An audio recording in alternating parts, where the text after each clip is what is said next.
Oke, wah itu sarap suruh begini. Sebelumnya Bismillahirrahmanirrahim. Assalamualaikum warahmatullahi wabarakatuh.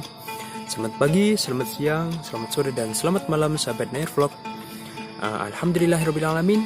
Wassalatu wassalamu ala asrofil anbiya'i wal mursalin Sayyidina wa maulana Muhammad wa ala alihi wa sahbihi ajmain amma ba'du. Pertama-tama, marilah kita panjatkan puji syukur kehadirat Allah Subhanahu wa taala yang telah melimpahkan rahmat dan hidayahnya sehingga kita bisa berkumpul lagi dalam podcast bertemakan Pasca Ramadan mau ngapain ya? Nah, tapi sebelum itu jangan lupa untuk subscribe channel saya. Oke, itu saja. Jadi ini menjadi pertanyaan besar nih. Pasca Ramadan tuh mau ngapain ya? Tetapi sebelum itu kita harus mengecek dulu. Kemarin saat Ramadan kita udah ngapain aja ya? Yang pertama itu adalah qiyamul lail, sholat tarawih, sholat tahajud, terus puasa, terus apa lagi? Terus zakat, sholat rawatib juga. Nah, banyak sekali kan? Tinggal sekarang ini kita hidupkan lagi tuh. Nah, yang qiyamul lail ya kita hidupkan lagi ketika setelah mau tidur ya kita qiyamul lail, atau jam 3 ketika kita terbangun kita sholat tahajud. Terus ketika ini kan Syawal ya, ketika Syawal kita bisa berpuasa untuk puasa Syawal. Nah, puasa Syawal kan ketika kita sudah puasa Ramadan ditambah dengan puasa Syawal, itu seolah-olah kita berpuasa seperti satu tahun, seperti itu. Kita ngerasa nggak sih ketika kita sudah di bulan Syawal itu rasa-rasanya ibadah-ibadah kita tuh rodok menurun gitu. Ketika kita melihat baca Al-Quran kita ketika Ramadan itu bisa khatam, bisa banyak banget. Tapi setelah Ramadan kita seolah-olah baca pun rodok-rodok gimana gitu, cuma 1 lembar, bahkan kadang ya tidak membaca sama sekali. Jadi kalau bisa setelah Ramadan, saat Syawal ini kita harus tetap continue melanjutkan targetan kita di saat Ramadan. Jadi ketika kita baca Al-Quran ya mungkin 1 lembar 1 hari itu nggak apa-apa. Yang penting jangan sampai kita itu nggak membaca sama sekali.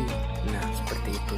Puasa juga, puasa Senin Kamis kalau kepengen juga monggo.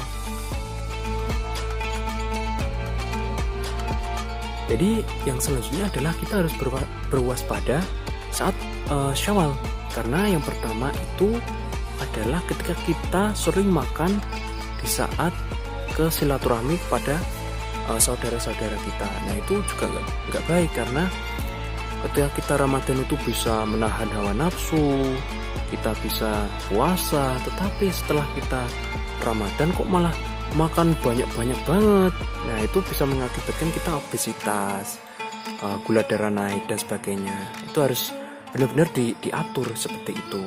Nah, selanjutnya kita tahu bahwa silaturahmi itu kan baik. Silaturahmi itu baik, tetapi kadang ada duri-durinya ketika kita bersilaturahmi.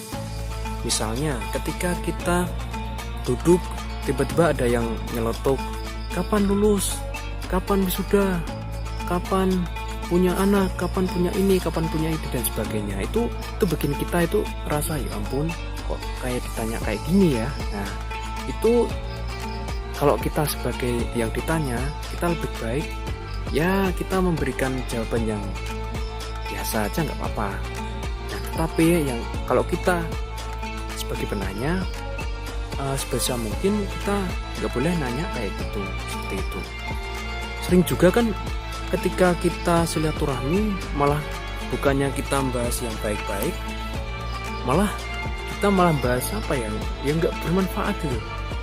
Kadang dibahas satu sama lain, ini ngapain, oh ini saya punya gosip baru dan sebagainya. Nah, itu kita harus menghindari hal yang seperti itu. Jadi kita harus menguatkan lagi targetan Ramadan yang sebelumnya itu bisa kita lakukan lagi di bulan Syawal ini, seperti itu. Dan kalau bisa terus continue sampai selesai bulan Syawal, bulan Zulhijjah, Dzulqa'dah dan sebagainya, sampai nanti di Ramadan selanjutnya kita juga terus menerus untuk pokoknya targetan itu harus awet nih sampai akhir, seperti itu. Dan ini ada dalam surat Ali Imran ayat 8 itu ada ini, artinya ya Tuhan kami, janganlah Engkau jadikan hati kami menyimpang kepada kesesatan setelah Engkau beri petunjuk kepada kami, dan karuniakanlah kepada kami rahmat dari sisimu, karena sesungguhnya Engkau Maha Pemberi karunia. Seperti itu. Nah, ini sudah, dan terima kasih sudah menonton video saya. Pokoknya jangan kendor, tetap kenceng ke ikat pinggang untuk